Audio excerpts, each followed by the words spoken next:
私たちの体が持つ感覚という情報、それは神経ネットワークを通じて右脳へとつながり、やがて直感という形で私たちの意識に届けられます。脳と意識の探求者であるネトジュンさんはこうおっしゃいます。私たちの体の細胞や神経は目に見えないレベルで他の存在たちとすでにつながっていると。今回はネトジュンさんの理論をベースに時間と空間を超えたすべての存在のつながりからの情報をキャッチするための条件を神経科学や量子力学の視点を交えながら紐解いていきます。この動画を最後までお聞きいただくと、あなたの人生に不思議な偶然や奇跡が当たり前に起こり始めるポイントが見えてくるかもしれません。画面はあまり見ずに瞑想するようにリラックスして耳を傾けてみてください。ネトジュンさんは私たちが今ここに意識を戻し、身体感覚とつながると、左脳の自動思考が静まると教えてくれます。思考が静まったとき、右脳は本体さんと呼ばれる大きな意識の源泉からのメッセージをキャッチし、お腹の神経を通じて私たちに直感として届けてくれるようになります。実は、意識が体に向いていることと思考が静かであること。この二つがミクロな量子レベルのつながりをマクロな直感として受け取るための必須条件。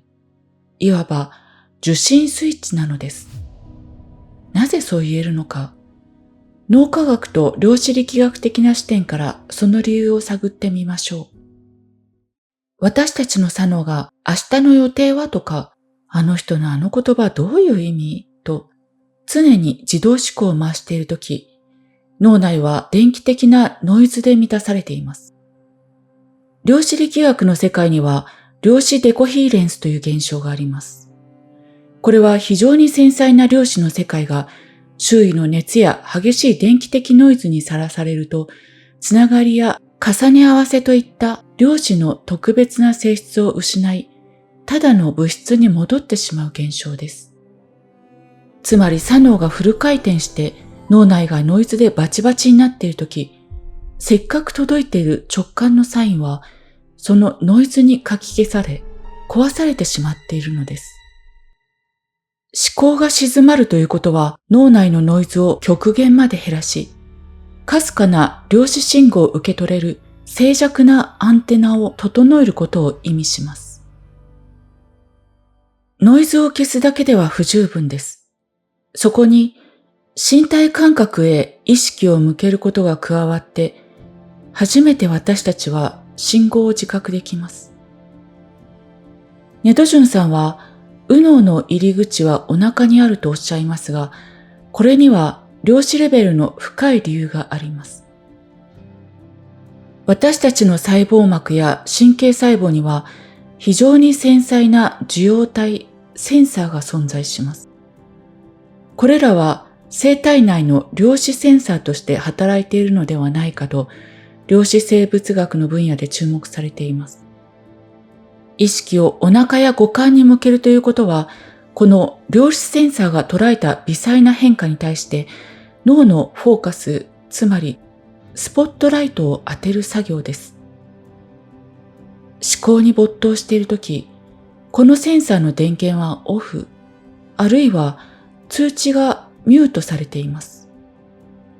意識をお腹にカチッと戻した瞬間、お腹の神経が捉えた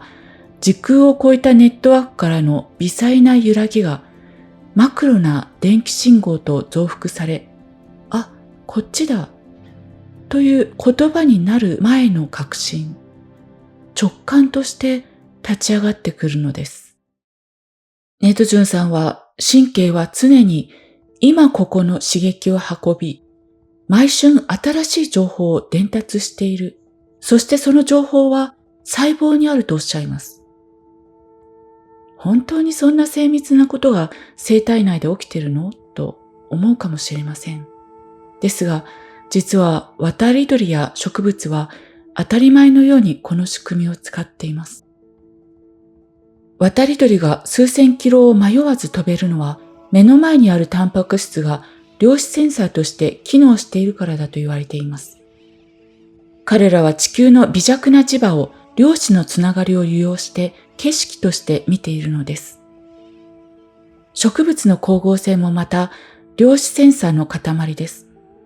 光の粒をキャッチしたとき、どのルートでエネルギーを運ぶか、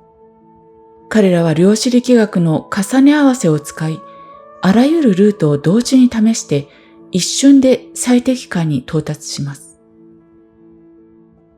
私たち人間のお腹、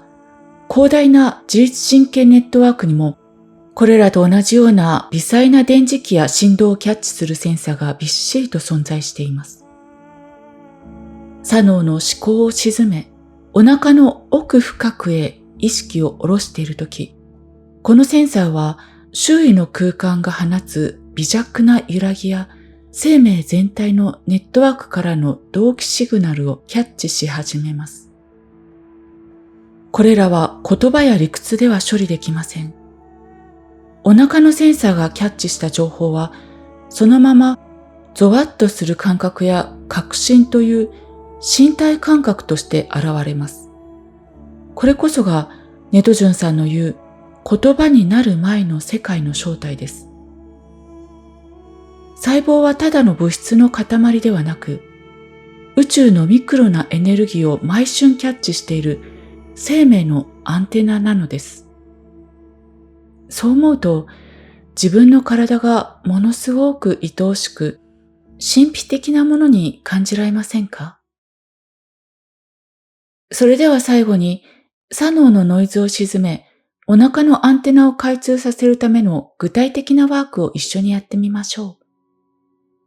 ネトジュンさんのメソッドのエッセンスを取り入れた3つのステップです。まずは楽な姿勢で、息を吐きながら頭の中にある自分の意識の目線を胸の中心を通ってお腹の底へストーンと落とすイメージを持ちます。そこに重りを下ろすようなイメージです。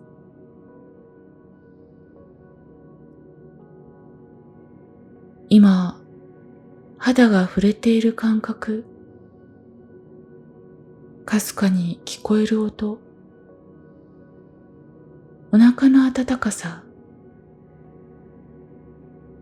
今この瞬間の神経が感じている刺激そのものに、ただ意識を集中させます。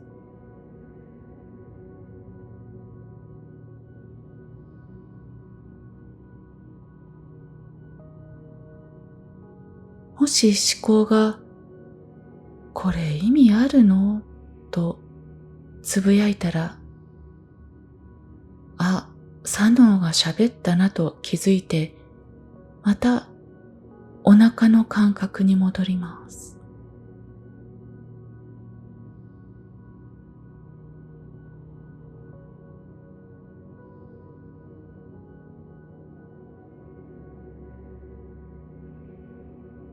感覚につながり続けると、ふとした瞬間、体の内側が広い空間のように感じられる時が来るかもしれません。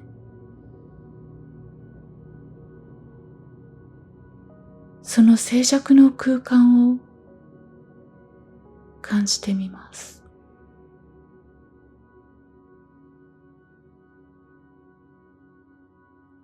数秒で構いません。これを繰り返していると、お腹から直感を感じやすくなってきます。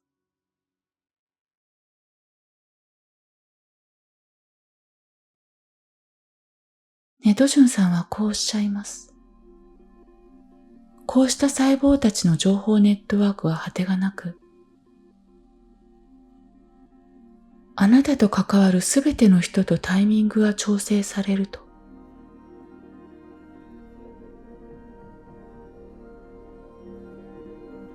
直感を感じられるようになってくると、私たちは個人の小さな能力を超えて、生命全体の大きな流れに乗るようになるのかもしれません。